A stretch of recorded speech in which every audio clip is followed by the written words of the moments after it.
नमस्कार मंडळी. संवाद महाराष्ट्राचा या आपल्या चॅनलवर तुमचे पहिल्यांदा सहर्ष स्वागत.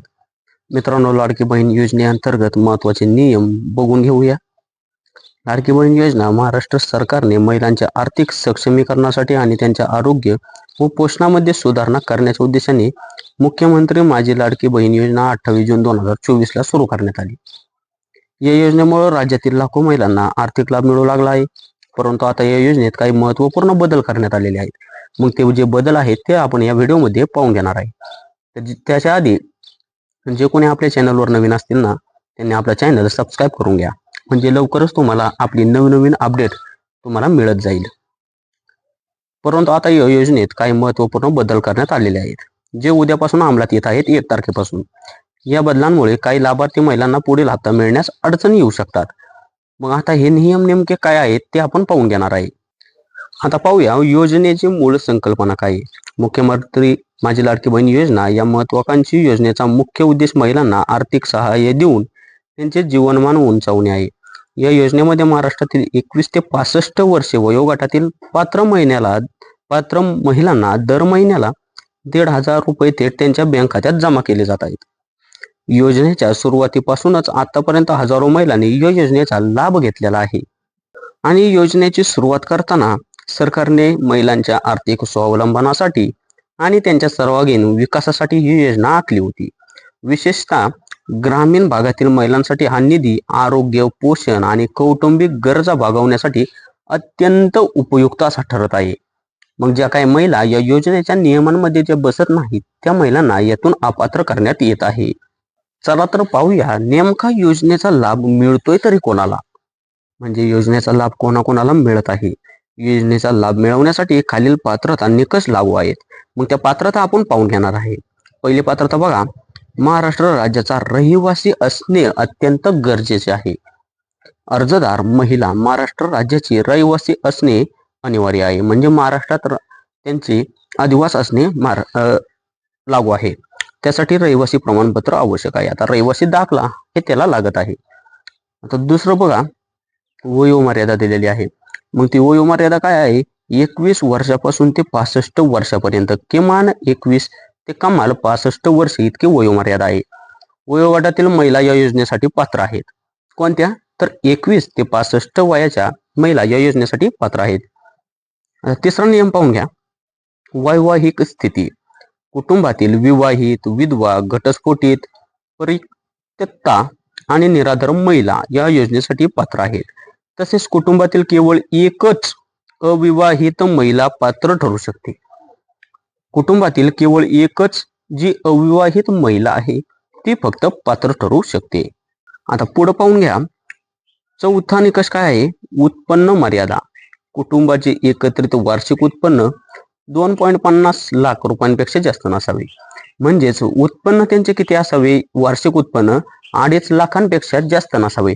म्हणजेच 2.5 लाखांपेक्षा त्यांचे उत्पन्न कमी असावे, म्हणजे ती महिला या योजनेचा फायदा घेऊ शकते. आता बघा, उद्यापासून लागू होणारे नवीन नियम काय आहेत. आता उद्यापासून लागू होणारे नवीन नियम नेमके काय आहेत. महाराष्ट्र सरकारने योजनेतील काही नियमांमध्ये बदल केले आहेत, जे उद्यापासून लागू होत आहेत. या नवीन नियमांनुसार खालील 5 वस्तूंपैकी कोणतीही वस्तू घरात जर असेल तर संबंधित महिलांना योजनेचा जो 6वा हप्ता आहे तो मिळणार नाही. म्हणजे जे 5 वस्तू आहेत त्यांच्याकडे 5 वस्तूंपैकी एक वस्तू जरी असेल तरी त्या महिलांना योजनेचा लाभ काही मिळणार नाही. चला तर आता आपण त्या 5 वस्तू नेमक्या कोणत्या कोणत्या आहेत ते पाहूया. लक्झरी, महागडी कार किंवा 4चाकी वाहन, म्हणजे 4चाकी वाहन. जर कुटुंबाकडे कोणतेही महागडे वाहन असेल तर त्या कुटुंबातील महिला या योजनेच्या 6व्या हप्त्यासाठी अपात्र ठरतील. सरकारच्या मते महागडे वाहन असलेली कुटुंबे आर्थिकदृष्ट्या सक्षम मानली जातात. म्हणजे सरकारच्या मते काय आहे, ज्यांच्याकडे 4चाकी वाहन आहे ते कुटुंबे आर्थिकदृष्ट्या कसे आहेत तर सक्षम मानले जातात. आता दुसरी वस्तू पाहून घ्या, ती आहे फ्रीज, रेफ्रिजरेटर. घरात फ्रीज असल्यास ही वस्तू आर्थिक स्थिरतेचे लक्षण मानले जाते. त्यामुळे या वस्तूंचे मालक असलेल्या कुटुंबांना योजनेचा 6वा हप्ता जो आहे तो मिळणार नाही. काय असल्यावर फ्रीज असल्यानंतर हा हप्ता काय मिळणार नाही. आता पुढे पाहून घ्या, एअर कंडिशनर. एअर कंडिशनर ही सुद्धा आर्थिक स्थिरतेचे लक्षणे मानले जाते. जर घरात एअर कंडिशनर असेल तर त्या कुटुंबातील महिला 6व्या हप्त्यासाठी अपात्र ठरतील. ज्यांच्याकडे एअर कंडिशनर आहेत ते या योजनेसाठी अपात्र ठरणार आहेत. आता पुढली वस्तू आपण पाहून घेऊ, वॉशिंग मशीन. आता वॉशिंग मशीन ज्यांच्याकडे आहेत ते सुद्धा या ठिकाणी अपात्र आहेत. वॉशिंग मशीन सुद्धा आधुनिक जीवनशैलीचे आणि चांगल्या आर्थिक स्थितीचे लक्षण मानले जाते. अशा वस्तू असलेल्या कुटुंबांना योजनेच्या 6व्या हप्त्यापासून वंचित राहावे लागेल, म्हणजेच त्यांना या योजनेचा फायदा काही मिळणार नाही. तर पुढे बघा, अत्याधुनिक इलेक्ट्रॉनिक गॅजेट म्हणजे स्मार्टफोन, टॅबलेट यासारख्या अत्याधुनिक इलेक्ट्रॉनिक गॅजेट असलेल्या कुटुंबांना योजनेचा 6वा हप्ता जो आहे तो मिळणार नाही. आता इतर महत्वाच्या अटी ज्या आहेत त्या आपण पाहून घेणार आहेत. आता बघा, नवीन नियमांव्यतिरिक्त काही इतर अटी देखील लागू आहेत. मग त्या कोणत्या आहेत ते आपण पाहणार आहे. पहिली अट पाहून घेऊ, आयकरदाते असलेल्या कुटुंबातील कोणताही सदस्य आयकरदाता असल्यास योजनेचा लाभ जो आहे तो मिळणार नाही. आयकर भरणे हे उच्च उत्पन्नाचे निदर्शक मानले जाते. दुसरी अट पाहून घेऊया, शासकीय कर्मचारी किंवा नियमित किंवा कायम नोकरीत असलेले. जर कुटुंबातील सदस्य शासकीय विभागात नियमित किंवा कायम स्वरूपी कर्मचारी म्हणून कार्यरत असेल तर योजनेचा लाभ मिळणार नाही. या योजनेचा लाभ काय मिळणार नाही. शासकीय नोकरी असलेल्या कुटुंबांना इतर सरकारी लाभ मिळत असल्याने अशी तरतूद केलेली आहे. म्हणजे जे कोणी गव्हर्नमेंट नोकरीला असतील, ज्यांच्या घरातले कोणते व्यक्ती गव्हर्नमेंट नोकरीला असतील त्यांच्या घरातल्या महिलांना या योजनेचा लाभ काही मिळणार नाही. चला पाहून घ्या, आता जे अफवा होती, जे म्हणत होते हप्ता 1,500 रुपये येणार की 2100 रुपये येणार, तर त्या संदर्भात आपण अतिशय महत्वाची माहिती आणलेली आहे. सोशल मीडियावर अशी जी चर्चा सुरू आहे की पुढील हप्ता 1,500 रुपयांऐवजी 2100 रुपये असेल, परंतु अद्याप सरकारकडून याबाबत कोणतीही अधिकृत माहिती देण्यात आलेली नाही. त्यामुळे या अशा जे कोणी म्हणत असतील, जे चॅनलवाले ऑदर कोण म्हणत असतील तर त्यांच्यावर विश्वास काय तुम्ही ठेवू नका.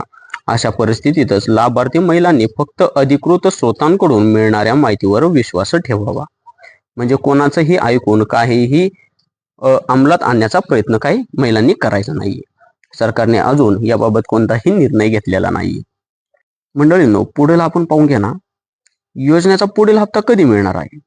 योजनेचा पुढील हप्ता जो आहे तो कधी मिळेल, योजनेचा पुढील हप्ता कधी मिळेल याबाबत सध्या अनेक महिलांमध्ये उत्सुकता लागलेली आहे. सामान्यतः हप्ता दर महिन्याच्या पहिल्या आठवड्यात जमा होतो, परंतु नवीन नियमांच्या अंमलबजावणीमुळे थोडा विलंब होऊ शकतो. आता जे काही त्यांनी चेंजेस याच्यामध्ये केलेले आहेत त्यामुळे जरा थोडंफार पुढे मागे होऊ शकतं. लाभार्थीने आपल्या बँक खात्यांची नियमितपणे तपासणी करावी. आपल्या खात्यामध्ये आपल्याला कोणता मेसेज आला का, आपल्या खात्यामध्ये पैसे ऍड झालेत का, यावर महिलांनी लक्ष ठेवावे. म्हणजे तुम्हाला कळेल की आपले पैसे आले की नाही. तर आजची आपली जी माहिती होती ती तुम्हाला कशी वाटली ती कमेंट बॉक्समध्ये नक्कीच कळवा. आणि तुमच्या काही शंका बिंका काही असतील त्या कमेंट बॉक्समध्ये नोंदवा. आपण त्याचे उत्तर द्यायचा प्रयत्न करूया. तर मंडळींनो, जे कोणी नवीन असेल त्यांनी आपल्या चॅनल सबस्क्राईब करून घ्या. भेटूया अशाच पुढील व्हिडिओमध्ये. तोपर्यंत धन्यवाद.